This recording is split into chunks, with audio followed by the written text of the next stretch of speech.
തൊഴിലാളികളെ ഓർക്കാനും തൊഴിലിൻ്റെ മഹത്വം മനസ്സിലാക്കുവാനും നീക്കിവെച്ചിരിക്കുന്ന പുണ്യപ്പെട്ട ദിനം. അതോടൊപ്പം തിരുസഭയിൽ തൊഴിലാളി മധ്യസ്ഥനായ വിശുദ്ധ യൗസേ പിതാവിനെ ഓർക്കുകയും ആ വന്യപിതാവിൻ്റെ തിരുനാൾ ആഘോഷിക്കുകയും ചെയ്യുന്ന സുന്ദര സുദിനം. ഇന്ന് നമുക്ക് നമ്മുടെ ചുറ്റുമുള്ള തൊഴിലാളികളെ ഓർക്കാം, അവർക്ക് നന്ദി പറയാം. നമ്മൾ എവിടെയായിരിക്കുന്നുവോ അവിടെ തൊഴിലാളികളുടെ വിയർപ്പ് വീണിട്ടുണ്ടാകും.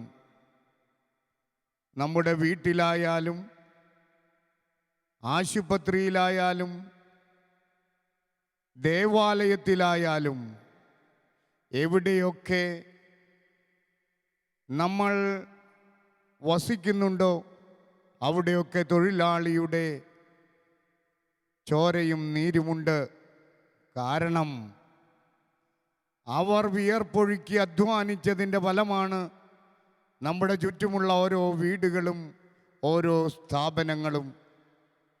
അതുപോലെ നമ്മൾ കൈകാര്യം ചെയ്യുന്ന ഓരോ വസ്തുക്കളും ഓരോ തൊഴിലാളിയുടെ ആ ജീവിത അനുഭവങ്ങൾ കൂടിയാണ് എന്ന് തിരിച്ചറിയുന്നത് നല്ലതാണ്. ഇന്ന് തൊഴിലാളി ദിനം ആചരിക്കുമ്പോൾ ക്രൈസ്തവർക്ക് പ്രത്യേകമായി അഭിമാനിക്കാനുള്ളത് വളരെ വ്യക്തമായിട്ട് ദൈവവചനം പറയുകയാണ്. അവൻ ആ തച്ചൻ്റെ മകനല്ലേ എന്നാണ് ചോദിക്കുക.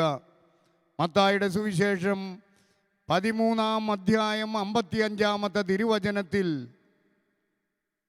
ഇങ്ങനെയാണ് എഴുതിയിരിക്കുന്നത്, ഇവൻ ആ തച്ചൻ്റെ മകനല്ലേ. നസ്രായൻ ഈശോ തൊഴിലിൻ്റെ മഹത്വം മനോഹരമായി പ്രഖ്യാപിക്കുന്ന ഇതിലും മനോഹരമായ വ്യക്തിത്വം വേറെ എവിടെയാണുള്ളത്? വേറൊരു തിരുവചനത്തിൽ പറയുന്നത്, അവനെ കുറിച്ച് പറയുന്നത്, അവൻ മരപ്പണിക്കാരനല്ലേ എന്നാണ് ചോദിക്കുക. മർക്കോസിൻ്റെ സുവിശേഷം 6-ാം അധ്യായം 3-ാമത്തെ വാക്യത്തിൽ ഇവൻ മറിയത്തിൻ്റെ മകനും യാക്കോബ്, യോസെ, യൂദാസ്, ശിമയോൻ എന്നിവരുടെ സഹോദരനുമായ മരപ്പണിക്കാരനല്ലേ എന്നാണ് ചോദിക്കുന്നത്. ഈശോയെ കുറിച്ച് ചോദിക്കുന്നത് മരപ്പണിക്കാരനല്ലേ എന്നാണ്. ഇവൻ അധ്യാപകനല്ലേ എന്നോ എഞ്ചിനീയർ അല്ലേ എന്നോ ഡോക്ടർ അല്ലേ എന്നോ അല്ല ചോദിക്കുന്നത്, മറിച്ച് ഇവൻ ആ മരപ്പണിക്കാരനല്ലേ എന്നുള്ളതാണ്. ഇതാണ് ക്രൈസ്തവൻ്റെ ഏറ്റവും വലിയ മഹത്വം. സ്നേഹമുള്ളവരെ, തൊഴിലിൻ്റെ മഹത്വം ശരിക്കും മനസ്സിലാക്കുന്ന തൊഴിലാളികൾ ഈ ഭൂമിയുടെ തന്നെ വലിയ സമ്പത്താണ്. പലപ്പോഴും തൊഴിലാളിയുടെ മഹത്വം തൊഴിലാളിയോ സമൂഹമോ മനസ്സിലാക്കാത്തത് കൊണ്ട് എപ്പോഴും താഴേക്കിടയിൽ കിടക്കാൻ അത് കാരണമാകുന്നുണ്ട്. എന്നാൽ ഒരു തൊഴിലാളി തൻ്റെ മഹത്വം മനസ്സിലാക്കുമ്പോൾ തൻ്റെ ജീവിത ദൗത്യം ക്രിയാത്മകമായിട്ട് ഈ ലോകത്ത് അവതരിപ്പിക്കുകയാണ് താൻ ചെയ്യുന്നത് എന്ന് മനസ്സിലാക്കാൻ ഒരു തൊഴിലാളിക്ക് സാധിച്ചാൽ തൊഴിലാളി എത്രയോ മഹോന്നതനാണ്. അതാണ് ഈ മെയ് ദിനത്തിലൂടെ സഭ പറയാനായിട്ട് ആഗ്രഹിക്കുന്നത്. നസ്രായൻ ഈശോ തൻ്റെ ശിഷ്യഗണത്തിലേക്ക് ആദ്യം വിളിച്ചതും തൊഴിലാളികളെ തന്നെയാണ്. അതെ, ആദ്യത്തെ ശിഷ്യന്മാരായിട്ട് മത്സ്യത്തൊഴിലാളികളെ വിളിക്കുന്നു. ഈശോയ്ക്ക് സമൂഹത്തിലെ ക്രീമി ലെയറിലെ ആളുകളെ വിളിക്കാമായിരുന്നു. അവിടുത്തെ പുരോഹിതന്മാരെയും പ്രീശന്മാരെയും അതുപോലെ ലേവായരെയും നിയമജ്ഞരെയും ഒക്കെ തിരഞ്ഞെടുക്കാമായിരുന്നു. പക്ഷെ ഈശോ തിരഞ്ഞെടുത്തു പാവപ്പെട്ട മത്സ്യത്തൊഴിലാളികളെ. അതാണ് സഭയുടെ ചരിത്രം. സ്നേഹമുള്ളവരെ, ഈ തൊഴിലാളി ദിനത്തിലെ സഭയുടെ അടിസ്ഥാന ശിലയെക്കുറിച്ച് ചിന്തിക്കുന്നത് നല്ലതല്ലേ? തൊഴിലാളിയായ ഈശോയല്ലേ സഭയുടെ അടിസ്ഥാനം? തൊഴിലാളികളായ ശിഷ്യരല്ലേ സഭയെ വളർത്തി പരിപാലിച്ചത്? ഒരു തൊഴിലാളിയെ തൻ്റെ ശിഷ്യ സമൂഹത്തിൻ്റെ നേതൃത്വം ഏൽപ്പിച്ചു കൊടുക്കാൻ ധീരത കാണിച്ചവനാണ് നസ്രായൻ ഈശോ. ആദ്യത്തെ മാർപ്പാപ്പ ഒരു തൊഴിലാളിയായിരുന്നു. ഒരു മീൻപിടുത്തക്കാരനായ തൊഴിലാളി പത്രോസ് ലീഹ. സ്നേഹമുള്ളവരെ, തൊഴിലിൻ്റെ മഹത്വം ഇന്ന് സഭയിലുള്ള മനുഷ്യരെ കൃത്യം മനസ്സിലാക്കാൻ ഈ തൊഴിലാളി ദിനം കാരണമാകട്ടെ എന്നാണ് എൻ്റെ ആശംസ. 1955 മെയ് മാസം 1-ാം തീയതി 12-ാം പിയൂസ് മാർപ്പാപ്പയാണ് വിശുദ്ധ യൗസേപ്പിനെ തൊഴിലാളികളുടെ മധ്യസ്ഥനായിട്ട് പ്രഖ്യാപിച്ചത്. നിങ്ങൾക്ക് ഒരു കൂട്ടുകാരനെ നിങ്ങൾക്ക് ചൈതന്യമായി, ഇതാ നിങ്ങൾക്കൊരു സമ്മാനമായി ഞാൻ തരുന്നു, വിശുദ്ധ യൗസേപ്പ് പിതാവിനെ. നിങ്ങളുടെ തൊഴിലിലെ എപ്പോഴും സഹായിയായി, ചൈതന്യമായി ഔസേപ്പ് പിതാവ് നിങ്ങളോടുകൂടെ ഉണ്ടായിരിക്കും. പാപ്പ പറഞ്ഞു. അന്ന് മുതൽ മെയ് 1-ാം തീയതി തൊഴിലാളി ദിനത്തോടൊപ്പം വിശുദ്ധ ഔസേപ്പിനെയും നമ്മൾ ഓർക്കുകയാണ്. തൊഴിലാളികളുടെ മധ്യസ്ഥനായി ഇപ്പോൾ ഞാൻ പറഞ്ഞുകൊണ്ടിരിക്കുന്ന ഈ ദേവാലയം തൊഴിലാളി മധ്യസ്ഥനായ വിശുദ്ധ ഔസേപ്പ് പിതാവിൻ്റെ നാമധേയത്തിലാണ്. Saint Joseph's church Kuriachira. സ്നേഹമുള്ളവരെ, ഞാൻ കുറേ കാലം ഓട്ടോറിക്ഷ തൊഴിലാളികളുടെ കൂടെ, ടാക്സി തൊഴിലാളികളുടെ കൂടെ, അതുപോലെ ചുമട്ട് തൊഴിലാളികളുടെ കൂടെ നടന്നു. അവർ എത്രയോ മനോഹരമായിട്ടാണ് പ്രവർത്തിക്കുന്നത് എന്ന് കണ്ടറിഞ്ഞു. അതിലൂടെ ഉരുത്തിരിച്ച ഒരു theory, labour service actualisation theory. തൊഴിലിൻ്റെ മാഹാത്മ്യം, തൊഴിലെ സമൂഹത്തിൽ താൻ ചെയ്യുന്ന ഏറ്റവും വലിയ ദാനമാണ് എന്ന്, തൊഴിലെ താൻ സമൂഹത്തിന് ചെയ്യുന്ന ഏറ്റവും വലിയ സേവനമാണ് എന്ന് തിരിച്ചറിയുന്നൊരു തൊഴിലാളി സമൂഹത്തിൽ ഒത്തിരി നന്മ ചെയ്യുന്നുണ്ട് എന്ന് ഞാൻ കണ്ടറിഞ്ഞു. തൊഴിൽ സേവന സംതൃപ്തി തത്വം എന്നാണ് അതിൻ്റെ പേര്. Labour service actualisation theory. ഈ തിയറിയുടെ അടിസ്ഥാനത്തിൽ ഞങ്ങൾ ഒരു വിശകലനം സമൂഹത്തിൽ നടത്തി. 100 ഓട്ടോറിക്ഷ തൊഴിലാളികളെ, സേവനം ചെയ്യുന്ന തൊഴിലാളികളെ കണ്ടെത്തി. അവരുടെ ജീവിതത്തിൽ എപ്പോഴും സന്തോഷവും സമാധാനവും ഉണ്ട് എന്ന തിരിച്ചറിവ്, അതാണ് ഏറ്റവും മനോഹരം. അതേസമയം തൊഴിലെ പണത്തിന് വേണ്ടി മാത്രം ഉപയോഗിക്കുന്ന തൊഴിലാളികൾ, ഓട്ടോറിക്ഷക്കാർ, ടാക്സിക്കാർ, അതുപോലെ തൊഴിലാളികൾ, അവർ പലപ്പോഴും ചൂഷണത്തിലേക്ക് പോകുന്നതായിട്ട് കാണും. അവർക്ക് സംതൃപ്തിയുടെ ഒരു അംശവുമില്ലാത്ത പോലെ എപ്പോഴും അസംതൃപ്തമായ മനസ്സ്. ഈ തൊഴിൽ മേഖല ശുദ്ധീകരിക്കപ്പെടണമെങ്കിൽ ഈ തത്വം ഉപയോഗിച്ച് പരിശ്രമിച്ചാൽ അത് സാധിക്കുമെന്നുള്ളതാണ് എനിക്ക് തോന്നുക. തൊഴിലിനെ താൻ ചെയ്യുന്ന സേവനമായി കണക്കാക്കുന്ന ഒരു തൊഴിലാളി സംതൃപ്തനാണ്, സന്തോഷവാനാണ്. ഏത് തൊഴിൽ രംഗത്തായാലും കൊള്ളാം. നമ്മൾ പലപ്പോഴും തൊഴിൽ എന്ന് പറയുമ്പോൾ ചുമട്ട് തൊഴിലാളി, അല്ലെങ്കിൽ ടാക്സി തൊഴിലാളി, ഓട്ടോറിക്ഷ തൊഴിലാളി, എല്ലാം തൊഴിൽ തന്നെയാണ്. എൻജിനീയറായാലും ഡോക്ടറായാലും ബാങ്ക് ഉദ്യോഗസ്ഥനായാലും അധ്യാപകനായാലും അതെല്ലാം തൊഴിൽ തന്നെയാണ്. എല്ലാവരും തൊഴിലാളികളാണ്.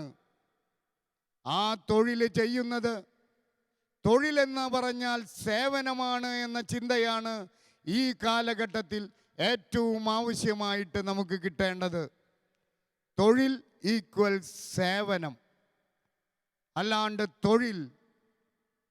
തൊഴിലെന്ന് പറഞ്ഞാൽ കുറച്ച് കാശ് കിട്ടാനുള്ള ഒരു ശൈലി എന്നുള്ളതല്ല.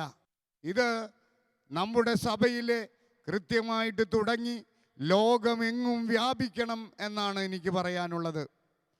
അല്ലെങ്കിൽ പലപ്പോഴും തൊഴിലാളി എപ്പോഴും സമൂഹത്തിൽ തഴയപ്പെടുന്നു. യാതൊരു കഴിവുമില്ലാത്തവരെ പോലെ അവരെ കണക്കാക്കുന്നു.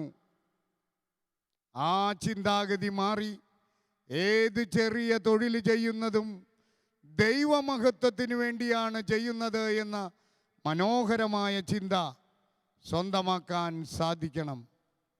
അപ്പോഴാണ് പൗലോസ്ലീഹ പറയുന്നത് പോലെ, ഞാൻ എന്തായിരിക്കുന്നുവോ അത് ദൈവകൃപയാലാണ്. കൊറിന്തോസുകാർക്ക് എഴുതിയ 1-ാം ലേഖനം 15-ാം അധ്യായം 10-ാമത്തെ തിരുവചനത്തിൽ പറയുന്നത് പോലെ, ഞാൻ എന്തായിരിക്കുന്നുവോ അത് ദൈവകൃപയാലാണ്. ഒരു തൊഴിലാളിക്ക് അങ്ങനെ പറയാൻ സാധിക്കണം. ദൈവത്തിൻ്റെ രക്ഷാകര ദൗത്യത്തിൽ പങ്കുപറ്റുകയാണ് ഒരു തൊഴിലാളി. ദൈവം എപ്പോഴും ക്രിയാത്മകമായി പ്രവർത്തിച്ചു കൊണ്ടിരിക്കുകയാണ്. ആ ക്രിയാത്മകമായ പ്രവർത്തനത്തിൽ പങ്കുചേരുകയാണ് ഒരു തൊഴിലാളി ചെയ്യുന്നത്. തൊഴിലിൻ്റെ മഹത്വം മനസ്സിലാക്കുന്ന തൊഴിലാളികളെ കുറേ ഞാൻ കണ്ടെത്തി. തൃശ്ശൂർ ജില്ലയിലെ പുത്തൂര് താമസിക്കുന്ന ഷിൻഡോ എന്ന ചുമട്ട് തൊഴിലാളി, അവന് 26 വയസ്സേ ഉള്ളൂ. 18 വയസ്സിലെ അപ്പൻ്റെ ജോലി കട്ടിച്ചാക്ക് ചുമക്കല്. 100 കിലോ ഭാരമുള്ള ആ ചുമട് ചുമക്കുമ്പോഴും പ്രാർത്ഥിച്ചുകൊണ്ട് ചുമക്കുന്ന ഷിൻഡോ, തനിക്ക് ദശാംശം, തനിക്ക് കിട്ടുന്നതിൽ 10% മാറ്റിവെച്ചുകൊണ്ട് പാവപ്പെട്ടവരെ സഹായിക്കുന്ന തൊഴിലാളി. അതാണ് ഷിൻഡോ. അവൻ്റെ കൂടാൻ കുറേ തൊഴിലാളി കൂട്ടുകാരും ചേർന്നു. ഇന്ന് അവര് എല്ലാ മാസവും 40,000-ൽ കൂടുതൽ രൂപ എല്ലാ മാസവും ദശാംശമായി ശേഖരിക്കുകയും അത് തളർന്നു കിടക്കുന്നവർക്ക് കൊണ്ടെത്തിക്കുകയും ചെയ്യുന്നു. 5-6 കുടുംബങ്ങളിലേക്ക് 6,000-ഉം 7,000-ഉം രൂപയായിട്ട് എല്ലാ മാസവും അവർ കടന്നു ചെല്ലും. ആ തൊഴിലാളികളുടെ മുഖത്ത് എന്ത് സന്തോഷമാണെന്നറിയാമോ? മറ്റു തൊഴിലാളികളെ ഞാൻ കണ്ടിട്ടുണ്ട്, ബിവറേജിൻ്റെ മുമ്പിൽ വരി നിൽക്കുന്ന തൊഴിലാളികൾ. അവരുടെ മുഖത്ത് എപ്പോഴും ഒരു ആത്മസംഘർഷം പോലെ, അവരുടെ മുഖത്ത് ഒരു ഇരുട്ട് കാണാനായിട്ട് സാധിക്കും പലരുടെയും മുഖത്ത്. അതേസമയം മറ്റുള്ളവർക്ക് വേണ്ടി ജീവിക്കുന്ന തൊഴിലാളികളുടെ മുഖത്ത് ഒരു പ്രകാശവും കാണുന്നു. സ്നേഹമുള്ളവരെ, ഒരു ചിന്താഗതി പലപ്പോഴും കട്ടിപ്പണിയല്ല അച്ഛാ, ഒരല്പം കുടിച്ചില്ലെങ്കിൽ ശക്തി കിട്ടില്ല എന്ന് പറയുന്ന തൊഴിലാളി, അത് വെറും ഒരു ചിന്തയാണ്. മറ്റുള്ളവരിലൂടെ കൈമാറി കിട്ടിയ ചിന്ത, കട്ടിപ്പണിയല്ലേ കുടിക്കണ്ടേ എന്ന്. കട്ടിപ്പണിയെടുക്കുന്ന മക്കളെയാണ് ഞാനിവിടെ പറയുന്നത്. തൃശ്ശൂർ പച്ചക്കറി മാർക്കറ്റിൽ ജോലി ചെയ്യുന്ന ആൻഡോ, അവനും ദശാംശം മാറ്റിവെച്ച് പാവപ്പെട്ടവരെ സഹായിക്കുന്നു. എല്ലാ തിങ്കളാഴ്ചകളിലും ഭക്ഷണപ്പൊതിയുമായിട്ട് വഴിയോരങ്ങളിലേക്ക് എത്തുന്നു. അതുപോലെ ഒരു സൈമൺ, ചാലക്കുടിക്കാരൻ, മേലുകാരൻ സൈമൺ, അവനും അവൻ്റെ കുടുംബവും കൂടി ചേർന്ന് 40 പൊതിച്ചോറുമായിട്ട് ചാലക്കുടിയിലെ തെരുവോരങ്ങളിലേക്ക് വന്ന് അവിടെ പൊതിച്ചോറായി ഈശോയുടെ സ്നേഹമായിട്ട് അവതരിക്കുകയാണ് പാവപ്പെട്ടവരുടെ മുന്നിൽ. വർഷങ്ങൾ 19 കഴിഞ്ഞു. സെബു, വേറൊരു ഓട്ടോറിക്ഷ ഡ്രൈവർ, കൂട്ടുകാരെയും കൂട്ടി 450ഓളം ഭക്ഷണപ്പൊതികളുമായി 12 വൃദ്ധമന്ദിരങ്ങളിലേക്ക് പോയി അവരെ ചോറൂട്ടുന്നു. സ്നേഹമുള്ളവരെ, ഇങ്ങനെയുള്ള റോയ്, കണ്ണൂരുകാരൻ, ഇരട്ടിക്കാരൻ റോയ്, എല്ലാ ദിവസവും അവൻ വണ്ടി എടുക്കുമ്പോൾ, ഓട്ടോറിക്ഷ എടുക്കുമ്പോൾ 100 രൂപ ചെപ്പിലിട്ടിട്ടാണ് തുടങ്ങുന്നത്. ആ മുഖത്ത് സംതൃപ്തിയുണ്ട്. ആ വാഹനത്തിലേക്ക് കയറാൻ ആളുകൾക്ക് താല്പര്യവുമുണ്ട്. അതെ, ഉദാരത എവിടെയുണ്ടോ അവിടെ സന്തോഷമുണ്ട്, അവിടെ സമാധാനമുണ്ട്. ഇത് തൊഴിലാളികൾ തിരിച്ചറിയണം. ഈ തൊഴിലാളി ദിനത്തിലെ തൊഴിലാളികളെ, നിങ്ങൾ ഭാഗ്യപ്പെട്ടവരാണ്. നിങ്ങളുടെ വിഭാഗത്തിൽപ്പെട്ടവനാണ് നസ്രായൻ ഈശോ എന്ന് നിങ്ങൾ അഭിമാനപൂർവം പറയണം.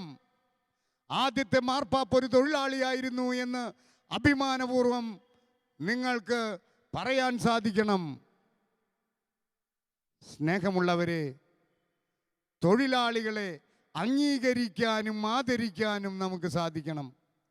ഞാൻ ഓട്ടോറിക്ഷ തൊഴിലാളികളോട് പറയാറുണ്ട്, ഒരു അധ്യാപകൻ പഠനകാലത്ത് മാത്രമേ ആവശ്യമുള്ളൂ. ഒരു ഡോക്ടർ രോഗം വരുമ്പോഴാണ്. എന്നാൽ ഒരു ഡ്രൈവർ, അമ്മയുടെ ഉദരം തൊട്ട് കുഴിമാടം വരെ ഡ്രൈവർമാരുടെ സേവനം ഒരു വ്യക്തിക്ക് ലഭിക്കുന്നില്ലേ? അമ്മ ഗർഭിണിയാകുമ്പോൾ ഇന്ന് ഒരു ഡോക്ടറുടെ അടുത്തേക്ക് പോകാൻ ഒരു ഓട്ടോറിക്ഷയോ ഒരു ബസ്സോ ഒരു കാറോ പിടിച്ചാണ് പോവുക. ഒരു ഡ്രൈവറുടെ സേവനത്തിൻ്റെ തുടക്കം. മരിച്ച് ഡെഡ് ബോഡി വരുന്നത് ഒരു ആംബുലൻസിലെ ഡ്രൈവറുടെ സഹായത്തോടെ. അങ്ങനെ അമ്മയുടെ ഉദരം മുതൽ കുഴിമാടം വരെ എത്രമാത്രം തൊഴിലാളികളാണ് നമ്മെ സഹായിക്കുന്നത്. സ്നേഹമുള്ളവരെ, ഇതൊക്കെ മനസ്സിലാക്കിക്കൊണ്ട് മഹത്വത്തോടെ മുന്നോട്ട് പോകാൻ തൊഴിലാളികൾക്ക് സാധിക്കട്ടെ. നിങ്ങൾ വെറും കഴിവ് കുറഞ്ഞവരാണ് എന്നുള്ള ചിന്ത മാറ്റി മഹത്വമുള്ളവരാണെന്നുള്ള ചിന്ത. തൊഴിലാളികളെ, നിങ്ങളുടെ പ്രദേശത്തു കൂടെ കടന്നു പോകുമ്പോൾ നിങ്ങൾ ചിന്തിക്കണം, ഈ വീടിൻ്റെ പുറകിലെ 100 കണക്കിന് തൊഴിലാളികളുണ്ടാകും. ഈ ദേവാലയ നിർമ്മാണത്തിന് പിന്നിലെ പല തൊഴിലാളികളുമുണ്ട്. അവരുടെ ചോരയും നീരും വിയർപ്പുമെല്ലാം അവിടെയുണ്ട്. ഒരു റോഡിലൂടെ യാത്ര ചെയ്യുമ്പോൾ എത്രമാത്രം തൊഴിലാളികളുടെ സേവനം ആ റോഡ് നിർമ്മാണത്തിൽ ഉണ്ടായിട്ടുണ്ടാകും. സ്നേഹമുള്ളവരെ, ഈ ചിന്ത നമുക്ക് സ്വന്തമാക്കാനായിട്ട് ശ്രമിക്കാം. ഈശോ തന്നെ സുവിശേഷത്തിൽ പറയുകയാണ്, മത്തായിയുടെ സുവിശേഷം 11-ാം അധ്യായം 28 മുതൽ 30 വരെയുള്ള തിരുവചനത്തിൽ, അധ്വാനിക്കുന്നവരും ഭാരം വഹിക്കുന്നവരുമായ നിങ്ങളെല്ലാവരും എൻ്റെ അടുക്കൽ വരുവിൻ, ഞാൻ നിങ്ങളെ ആശ്വസിപ്പിക്കാം. ഞാൻ ശാന്തശീലനും വിനീതഹൃദയനുമാകിയാൽ എൻ്റെ നുകം വഹിക്കുകയും എന്നിൽ നിന്ന് പഠിക്കുകയും ചെയ്യുവിൻ, അപ്പോൾ നിങ്ങളുടെ ആത്മാവ് ആശ്വാസം കണ്ടെത്തും. ഏതൊരു തൊഴിലാളി ബിവറേജ് കോർപ്പറേഷൻ്റെ മുന്നിലേക്ക്, മദ്യശാലയിലേക്ക് കയറി ചെല്ലുന്നുവോ ആശ്വാസം കിട്ടും 1 മണിക്കൂർ നേരത്തേക്ക്. പക്ഷേ ശാശ്വതമായ ആശ്വാസവും സമാധാനവും കിട്ടണമെങ്കിൽ ചെല്ലണം നസ്രായൻ ഈശോയുടെ അടുത്തേക്ക്, ചെല്ലണം ഇടവക ദേവാലയത്തിലേക്ക്, ചെല്ലണം പ്രാർത്ഥനാ സങ്കേതങ്ങളിലേക്ക്. അവിടെയാണ് നിങ്ങൾക്ക് യഥാർത്ഥ സന്തോഷവും സമാധാനവും ലഭിക്കുക. 2000 വർഷങ്ങൾക്ക് മുമ്പ് തൊഴിലാളികളോട് പറഞ്ഞ സുന്ദരമായ സന്ദേശമാണ്, ഈശോയുടെ സന്ദേശമാണ്. മത്തായിയുടെ സുവിശേഷം 11-ാം അധ്യായം 28 മുതൽ 30 വരെയുള്ള തിരുവചനങ്ങൾ. അധ്വാനിക്കുന്നവരും ഭാരം വഹിക്കുന്നവരുമായി നിങ്ങളെല്ലാവരും എൻ്റെ അടുക്കൽ വരുവിൻ, ഞാൻ നിങ്ങളെ ആശ്വസിപ്പിക്കാം. ഈ ആശ്വാസം തൊഴിലാളി സുഹൃത്തുക്കളെ നിങ്ങൾക്ക് ലഭിക്കട്ടെ. നെമ്മാറയിലെ ഒരു യേശുവുണ്ട്. യേശു എന്നാണ് ആ ചെറുപ്പക്കാരൻ്റെ പേര്. ഓട്ടോറിക്ഷയാണ് അവൻ്റെ വാഹനം. ആ ഓട്ടോറിക്ഷയിലെ പാവപ്പെട്ട മനുഷ്യർക്ക് ഫ്രീ ആണ്. 10 കിലോമീറ്റർ ചുറ്റളവിലെ അവൻ ആശുപത്രിയിലുള്ള രോഗികളെ 10 കിലോമീറ്റർ ചുറ്റളവിലുള്ള വീടുകളിലേക്കൊക്കെ ഫ്രീ ആയിട്ട് കൊണ്ടുപോകും. പാവപ്പെട്ടവരെ ഈ യേശുവിൻ്റെ അടുത്തേക്ക് ഓടിയെത്തും. ഈ 21-ാം നൂറ്റാണ്ടിലെ നെമ്മാറയിലെ യേശു 2000 വർഷം മുമ്പ് ഈ ലോകത്തിൽ അവതരിച്ച യേശുവിൻ്റെ സാന്നിധ്യമായിട്ട് തീരുകയാണ്. തൊഴിലാളികളെ, നിങ്ങളൊക്കെ ഈശോയുടെ സാന്നിധ്യമാണ്. തൃശ്ശൂർ ഓട്ടോറിക്ഷ ഓടിക്കുന്ന നിർമ്മൽ പ്രീപെയ്ഡ് ദശാംശത്തിൻ്റെ വക്താവാണ്. പ്രീപെയ്ഡ് ഓട്ടോ, പ്രീപെയ്ഡ് ടാക്സി നിങ്ങൾ കേട്ടിട്ടുണ്ടാവും. ദശാംശം മുൻകൂറായിട്ട് കൊടുക്കുക, മുൻകൂർ ജാമ്യം പോലെ. ഈ മാസം 25,000 രൂപ ഓട്ടം കിട്ടും എന്ന് വിചാരിച്ച് 1-ാം തീയതി 2,500 രൂപ മാറ്റുന്ന വിശ്വാസത്തിൻ്റെ മഹനീയമായ മാതൃക ലോകത്തിന് പറഞ്ഞു കൊടുക്കുന്ന ഒരു തൊഴിലാളി, ഓട്ടോറിക്ഷ തൊഴിലാളി. ഇതൊക്കെ അനുഭവിച്ചറിഞ്ഞതുകൊണ്ട് തൊഴിലാളിയുടെ മഹത്വം എത്ര സുന്ദരമാണ് എന്ന് ഞാൻ മനസ്സിലാക്കുകയാണ്. സ്നേഹമുള്ളവരെ, ഈ തൊഴിലാളി ദിനത്തിലെ നമുക്ക് ലോകത്തിലുള്ള എല്ലാ തൊഴിലാളികളെയും അംഗീകരിക്കാം, ആദരിക്കാം. അവർക്ക് കാണുമ്പോഴൊക്കെ നമുക്ക് എന്ത് തൊഴില് ഓരോ തൊഴിലാളിയും ചെയ്തു തരുന്നുവോ അപ്പോഴൊക്കെ അവർക്ക് നന്ദി പറയാൻ, അവരെ അഭിനന്ദിക്കാൻ നമുക്ക് തയ്യാറാകാം.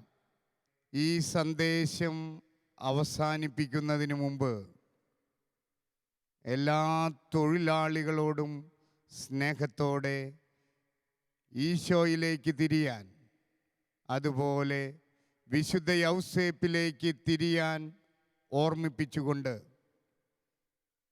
വീണ്ടും സുന്ദരമായ തൊഴിൽ ജീവിതം നിങ്ങൾക്ക് ആശംസിച്ചുകൊണ്ട്, തൊഴിലിൻ്റെ മഹത്വം മനസ്സിലാക്കി പ്രവർത്തിക്കാൻ നിങ്ങൾക്ക് സാധിക്കട്ടെ എന്ന് പ്രാർത്ഥിച്ചുകൊണ്ട് ഒരിക്കൽ കൂടി എല്ലാ തൊഴിലാളികൾക്കും ഈ മെയ് ദിനത്തിൻ്റെ ആശംസകൾ നേരുന്നതോടൊപ്പം പ്രേക്ഷകരായ എല്ലാവർക്കും തൊഴിൽ ദിനത്തിൻ്റെ വിശുദ്ധ യൗസേപ്പ് പിതാവിൻ്റെ തിരുനാൾ മംഗളങ്ങൾ ആശംസിച്ചുകൊണ്ട് നമുക്ക് ദിവ്യകാരുണ്യ ആരാധനയിലേക്ക് പ്രവേശിക്കാം.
തകരുണി മനുജന്റെ ജീവിത ദുഃഖങ്ങൾ ഉയർത്തുന്നു നാഥ അഞ്ജലിയാ.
കരുണയുടെന്നും കൈകൾ നീട്ടി അനുഗ്രഹമേകും ദൈവസുതൻ.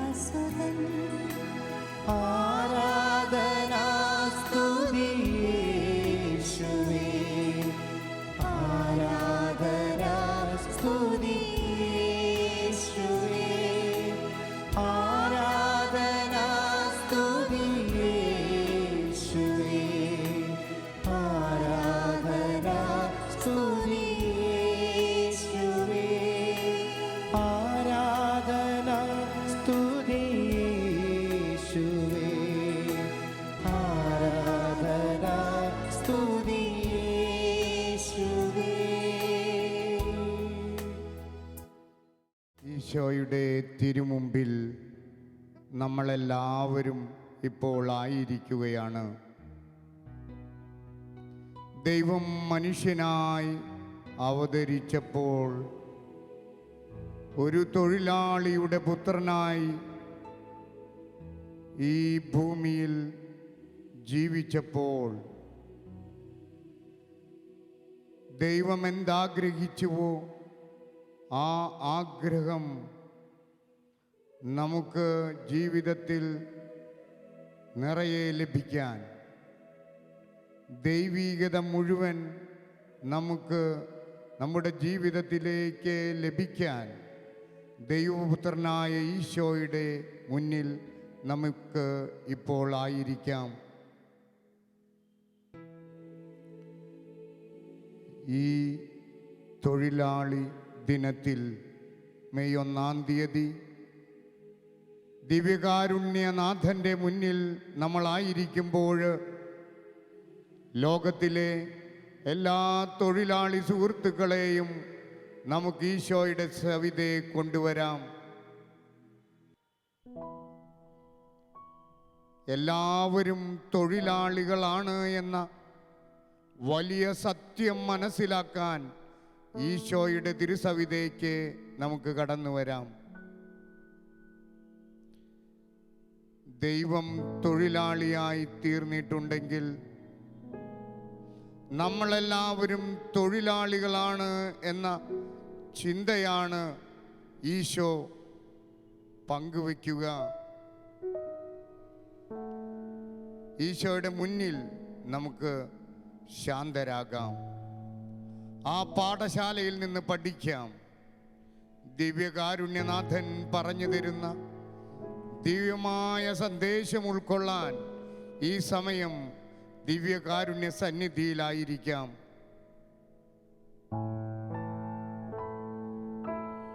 ഈശോ എല്ലാവർക്കും വേണ്ടി പറഞ്ഞു വെച്ച വാക്കുകൾ ഓർക്കാം. മത്തായിയുടെ സുവിശേഷം 11-ാം അധ്യായം 28 മുതൽ 30 വരെയുള്ള തിരുവചനങ്ങൾ. അധ്വാനിക്കുന്നവരും ഭാരം വഹിക്കുന്നവരുമായ നിങ്ങളെല്ലാവരും എൻ്റെ അടുക്കൽ വരുവിൻ, ഞാൻ നിങ്ങളെ ആശ്വസിപ്പിക്കാം. ഞാൻ ശാന്തശീലനും വിനീതഹൃദയനുമാകയാൽ എൻ്റെ നുകം വഹിക്കുകയും എന്നിൽ നിന്ന് പഠിക്കുകയും ചെയ്യുവിൻ. അപ്പോൾ നിങ്ങളുടെ ആത്മാവ് ആശ്വാസം കണ്ടെത്തും. എന്തെന്നാൽ എൻ്റെ നുകം വഹിക്കാൻ എളുപ്പമുള്ളതും ചുമട് ഭാരം കുറഞ്ഞതുമാകുന്നു. ദിവ്യകാരുണ്യനാഥൻ നമ്മെ എല്ലാവരെയും തൻ്റെ സവിധത്തിലേക്ക് ക്ഷണിക്കുകയാണ്.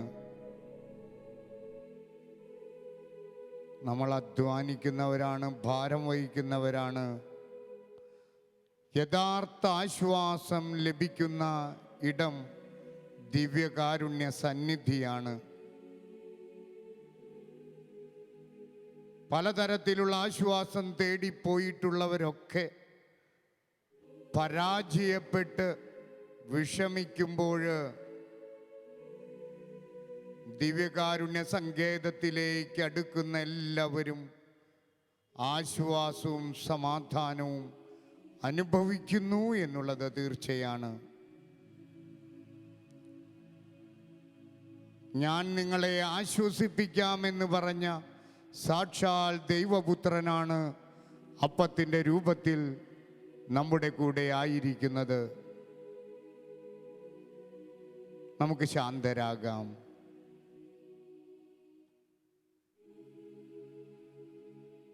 അലയും കോളുമുള്ള ആ കടലിനോട് ശാന്തമാകുക എന്ന് പറഞ്ഞ ക്ഷണത്തിൽ അവിടെ ശാന്തതയുണ്ടായി.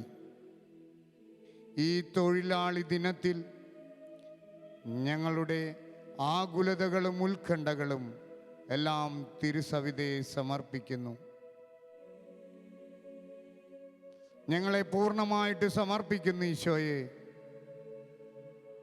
ഞങ്ങളെ പൂർണ്ണമായി സമർപ്പിക്കുന്നു. ഞങ്ങളെ തൊട്ട് സുഖപ്പെടുത്തണമേ. ഞങ്ങളുടെ മനസ്സിന് ശക്തിയും ആത്മാവിന് അഭിഷേകവുമായി അങ്ങ് ഞങ്ങളുടെ ജീവിതത്തിലേക്ക് കടന്നു വരണമേ. ഈശോയെ, ഞങ്ങളെ പൂർണ്ണമായി സമർപ്പിക്കുന്നു. ഞങ്ങളെ ആശീർവദിച്ച് അനുഗ്രഹിച്ചാലും. സമർപ്പണത്തിൻ്റെ ചിന്തകളും ചൈതന്യവും പകർന്നു തരുന്ന ഒരു കൊച്ചു ഗാനം നമുക്ക് ഈ സമയത്ത് ആലപിക്കാം.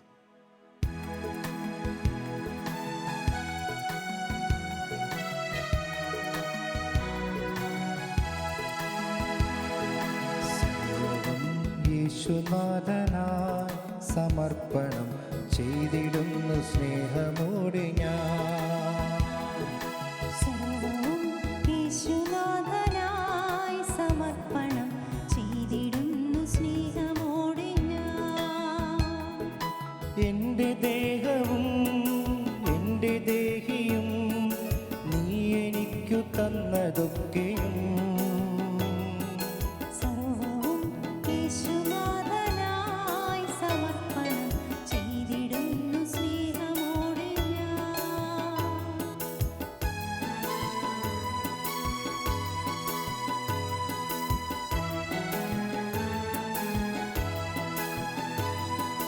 എൻ്റെ കൃത്തടം എൻ്റെ മാനസം നീ എനിക്കു തന്നതൊക്കെയും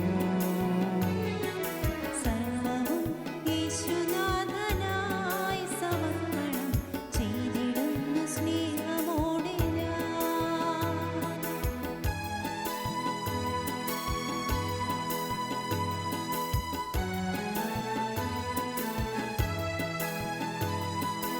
എൻ്റെ ഇച്ഛയും എൻ പ്രതീക്ഷയും നീ എനിക്കു തന്നതൊക്കെയും സർവ്വവും യേശുനാഥനായി സമർപ്പണം ചെയ്തിടുന്നു സ്നേഹമോടെ ഞാൻ. എൻ്റെ ശക്തിയും എൻ്റെ സിദ്ധിയും നീ എനിക്കു തന്നതൊക്കെയും സർവ്വവും യേശുനാഥനായി സമർപ്പണം ചെയ്തിടുന്നു സ്നേഹമോടെ ഞാൻ. എൻ്റെ സൗഖ്യവും എൻ്റെ രോഗവും നീ എനിക്കു തന്നതൊക്കെയും സർവ്വവും യേശുനാഥനായി സമർപ്പണം ചെയ്തിടുന്നു സ്നേഹമോടെ ഞാൻ. സർവ്വവും യേശുനാഥനായി സമർപ്പണം ചെയ്തിടുന്നു സ്നേഹമോടെ ഞാൻ. വചനം പറയുന്നു, അവനെ തങ്ങളോടുകൂടി വള്ളത്തിൽ കയറ്റാൻ അവരാഗ്രഹിച്ചു. പെട്ടെന്ന് വള്ളം അവർ ലക്ഷ്യം വെച്ചിരുന്ന കരയ്ക്ക് അടുത്തു. യോഹന്നാന്റെ സുവിശേഷം 6-ാം അധ്യായം 21-ാമത്തെ തിരുവചനത്തിലെ വളരെ മനോഹരമായി നമ്മുടെ ജീവിതത്തിലേക്ക് ഈശോ കടന്നു വരുമ്പോൾ എന്താണ് സംഭവിക്കുന്നത് എന്ന് വ്യക്തമാക്കുന്നു. ശിഷ്യന്മാര് ശക്തിയേറിയ കാറ്റടിച്ചിരുന്നത് കൊണ്ട് കടൽ ക്ഷോഭിച്ചപ്പോൾ അവർ ഭയപ്പെട്ടു. അവൻ അവരോട് പറഞ്ഞു, ഞാനാണ്, ഭയപ്പെടേണ്ട. കേട്ട ക്ഷണത്തിൽ അവർ പറഞ്ഞു, അവർ ആഗ്രഹിക്കുക മാത്രമാണ് ചെയ്തത്. അവനെ തങ്ങളോടുകൂടി വള്ളത്തിൽ കയറ്റാൻ അവരാഗ്രഹിച്ചു. ആഗ്രഹിച്ച ക്ഷണത്തിൽ പെട്ടെന്ന് വള്ളം അവർ ലക്ഷ്യം വച്ചിരുന്ന കരയ്ക്കടുത്തു.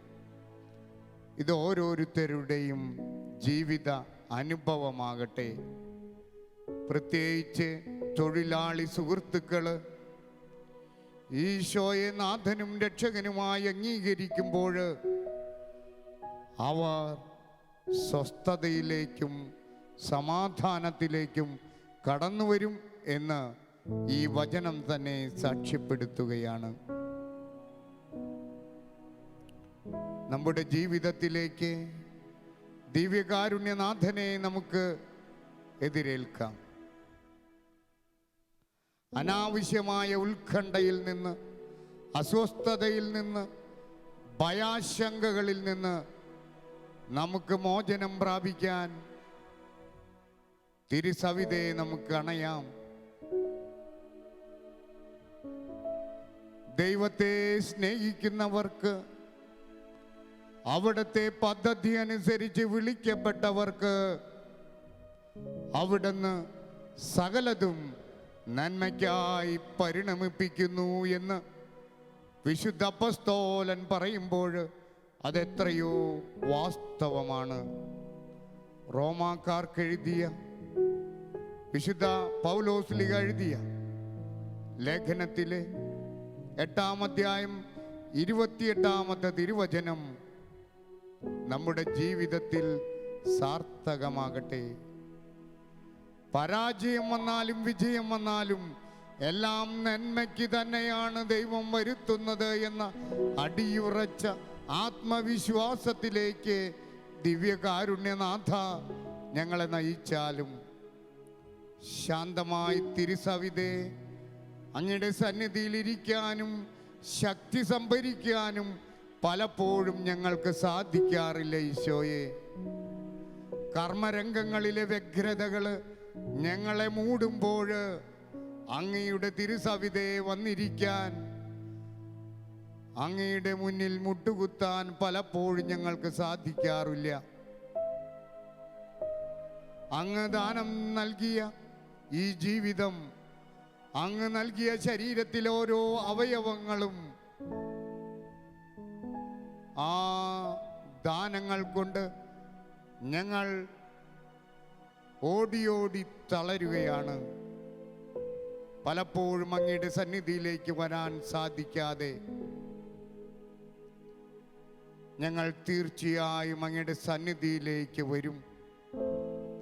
അങ്ങ് നൽകിയ ബുദ്ധിശക്തി, അങ്ങ് നൽകിയ തലച്ചോറ്, അങ്ങ് നൽകിയ ഹൃദയം, അങ്ങ് നൽകിയ കരള്, അങ്ങ് നൽകിയ കിഡ്നി, അങ്ങ് നൽകിയ ചെറുകുടലും വൻകുടലും അങ്ങ് നൽകിയ ദാനങ്ങളാണെന്നുള്ള തിരിച്ചറിവോടുകൂടെ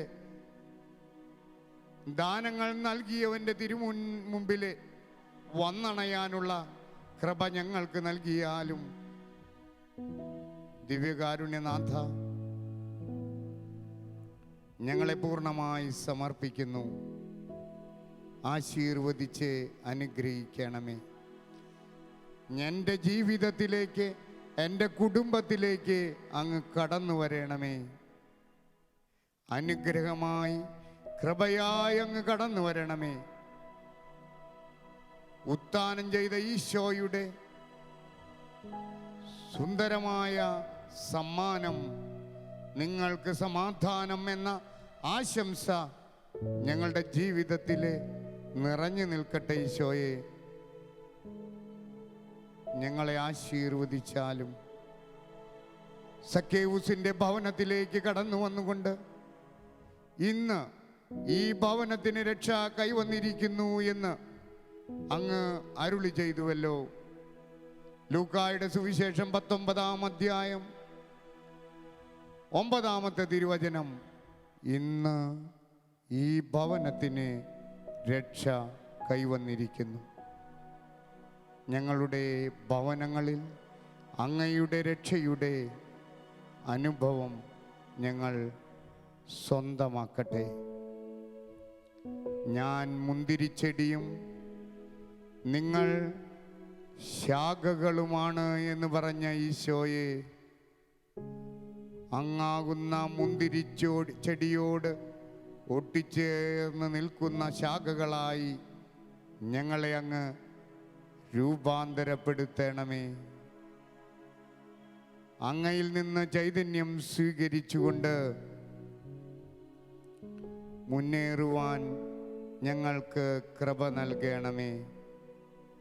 തൊഴിലാളിയുടെ മകനായി ജനിക്കുകയും തൊഴിൽ ചെയ്ത് ജീവിക്കുകയും 30 വർഷക്കാലം ആ തൊഴിൽശാലയിൽ വേലയെടുത്ത് ജീവിക്കുകയും ചെയ്ത ഈശോയെ, തൊഴിലിൻ്റെ മഹാത്മ്യം ഞങ്ങളെ പഠിപ്പിക്കണമേ. വിശുദ്ധ നാട്ടിൽ ചെല്ലുമ്പോൾ വിശുദ്ധ യൗസേപ്പിൻ്റെ തൊഴിൽശാല എന്ന് പറയുന്ന ആ ഭാഗം ഇന്നും ഓർമ്മയിലുണ്ട്. 2000 വർഷം കഴിഞ്ഞിട്ടും ആ തൊഴിൽശാല സംരക്ഷിക്കപ്പെടുന്നു. ദൈവപുത്രൻ വേലയെടുത്ത തൊഴിൽശാല, വളർത്തുപിതാവായ ഔസേപിതാവ് വേല ചെയ്ത തൊഴിൽശാല ഇന്നും ലോകത്തിനു മുമ്പിൽ ഉദാത്ത മാതൃകയായി നിൽക്കുമ്പോൾ ഈശോയെ, ഞങ്ങളെ തൊഴിലിൻ്റെ മഹത്വം പഠിപ്പിക്കണമേ. തൊഴിലെന്നാൽ സേവനമാണ് എന്ന മഹത്തായ സത്യം ഞങ്ങളുടെ ജീവിതത്തിൽ ആവിഷ്കരിക്കുവാൻ തൊഴിലാളിയായി പിറന്ന ഈശോയെ, ഞങ്ങൾക്ക് കൃപ നൽകണമേ. തൊഴിലാളികളെ ആദരിക്കാനും ബഹുമാനിക്കാനും അവരംഗീകരിക്കാനും വേണ്ട ഹൃദയവിശാലത ഞങ്ങൾക്ക് നൽകണമേ. എല്ലാ തൊഴിലാളി കുടുംബങ്ങളെയും സമൃദ്ധമായി അനുഗ്രഹിക്കണമേ. തൊഴിലാളികൾ ആരും തന്നെ മറ്റു സങ്കേതങ്ങളിലേക്ക് പോകാതെ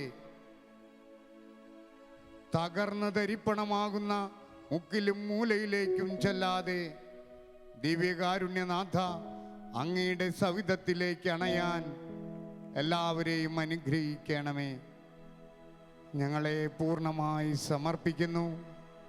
ഞങ്ങളുടെ ജീവിതത്തിലേക്ക് അങ്ങ് കടന്നു വന്നാലും തൊട്ടു സുഖപ്പെടുത്തുന്ന കർത്താവേ, ഞങ്ങളുടെ ശരീരത്തിൽ ഓരോ ജീവകോശത്തിലും അങ്ങയുടെ ജീവചൈതന്യം നിറയട്ടെ. ഞങ്ങൾ രോഗവിമുക്തരാകട്ടെ. ഞങ്ങളുടെ ശരീരത്തിലെ മുടി മുതൽ കാൽപാദം വരെ, കാലിലെ നഖം വരെ, ശരീരത്തിലെ എല്ലാ ഭാഗങ്ങളെയും അങ്ങയുടെ തിരിച്ചോര കൊണ്ട് കഴുകി വിശുദ്ധീകരിച്ചാലും തൊട്ടു സുഖപ്പെടുത്തുന്ന കർത്താവേ, ഞങ്ങൾ അങ്ങേക്ക് സ്തോത്രം ചെയ്യുന്നു. ഞങ്ങളുടെ ചിന്തകളെ വിശുദ്ധീകരിക്കണമേ, ആത്മാവിനെ പൗത്രീകരിക്കണമേ. ഈശോയെ, ഞങ്ങളെ പൂർണ്ണമായി സമർപ്പിക്കുന്നു. തൊട്ടു സുഖപ്പെടുത്തിയാലും പരിശുദ്ധ പരമ ദിവ്യകാരുണ്യത്തിന് എന്നേരവും ആരാധനയും സ്തുതിയും പുകഴ്ചയും ഉണ്ടായിരിക്കട്ടെ. പരിശുദ്ധ പരമ ദിവ്യകാരുണ്യത്തിന് എന്നേരവും ആരാധനയും സ്തുതിയും പുകഴ്ചയും ഉണ്ടായിരിക്കട്ടെ. പരിശുദ്ധ പരമ ദിവ്യകാരുണ്യത്തിന് എന്നേരവും ആരാധനയും സ്തുതിയും പുകഴ്ചയും ഉണ്ടായിരിക്കട്ടെ. നമുക്ക് ദിവ്യകാരുണ്യനാഥൻ്റെ ആശീർവാദത്തിനായി ഒരുങ്ങാം. നമ്മെ പൂർണ്ണമായി സമർപ്പിക്കാം. നമ്മുടെ കുടുംബാംഗങ്ങളെല്ലാവരെയും ദിവ്യകാരുണ്യനാഥനിൽ വിട്ടുകൊടുക്കാം. അവനെ തങ്ങളോടൊപ്പം വള്ളത്തിൽ കയറ്റാൻ അവർ ആഗ്രഹിച്ചു. പെട്ടെന്ന് വള്ളം അവർ ലക്ഷ്യം വെച്ചിരുന്ന കരയ്ക്കടുത്തു. ഈശോയെ, ഞങ്ങളുടെ ജീവിതത്തെ മുഴുവൻ സമർപ്പിക്കുന്നു. ആശീർവദിച്ച് അനുഗ്രഹിക്കണമേ.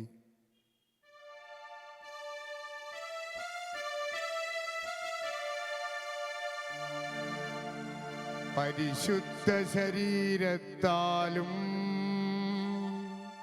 വിലയേറിയ രക്തത്താലും പാപത്തിൻ കറകളിൽ നിന്നും മർത്യനു നീ മോചനമേകി. സകലേശ ദിവ്യകടാക്ഷം തൂഗണമേ വത്സലസുധരേ. നിർമ്മലരാ ജീവിച്ചിടുവാൻ ചിന്തനമേ ദിവ്യവരങ്ങൾ.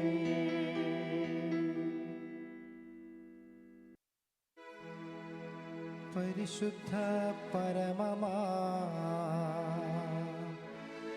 ദിവ്യകാരുണ്യമേ,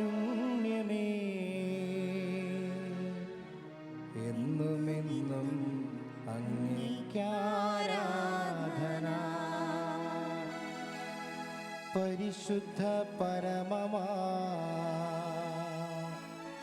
ദിവ്യകാരുണ്യമേ, എന്നുമെന്നും അങ്ങേക്കാരാധന. പരിശുദ്ധ പരമമാ ദിവ്യകാരുണ്യമേ,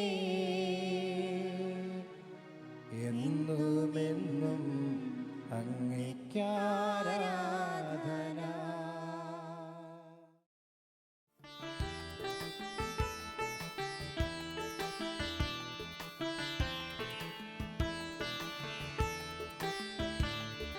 നന്ദിയേകിടാം, സ്തുതികളേകിടാം, നന്മരു